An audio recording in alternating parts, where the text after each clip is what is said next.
ერთად ვნახოთ რა გამოვიწერეთ ემდა მამაც ლარად.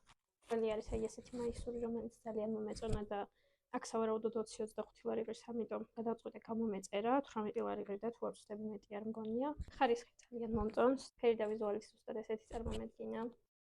ერთი უკვე გამოვწერე და ეს ცოტა სხვანაირი ჩანს, ცოტა სქელიც არის და წელზე იმას რეზინიებს. კარგი ხარისხი აქვს, ფერიც ზუსტად ისეთია როგორც მინდოდა და ტანზეც ალბათ მალე ვნახავთ. ჯერჯერობით ვერაფერს ვერ ვიცი, ამ რადგან ფორმები მაქვს ცოტა გამოსასწორებელი, ამიტომ ჯერ unboxing-ებს შემოგთავაზებთ ხოლმე და ჩაცმულსაც ალბათ შემდეგში განახებთ. გარკვეული თან ხამაკლდა, ამიტომ გადავწყვიტე ეს ყინულის ფორმა გამომეწერა.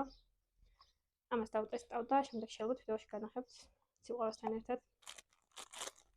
და ბოლოს არის ეს პატარა მგონი ეს სუნი უნდა ჩაისხა, ოთახის სუნი და ოთახში აყენებს სუნს თუ რაღაც ეგეთი არის. დეკორაციისთვის საყვარელია და ძალიან მომწონს. ამ ყველაფერს რა თქმა უნდა შემოგთავაზებთ დატესტილ მდგომარეობაში. საკვირით საინტერესო ამას ვლოგებს, მაგრამ ჯერჯერობით მაგისთვის სამწუხაროდ ვერ ვიცლი. დარწმუნებული ვარ, ბევრი ჩემი გამომწერი გამიბრაზდება, მაგრამ მალე დაგიბრუნდებით. მადლობაც გიხდით ყურადღებისთვის და ნახვამდის.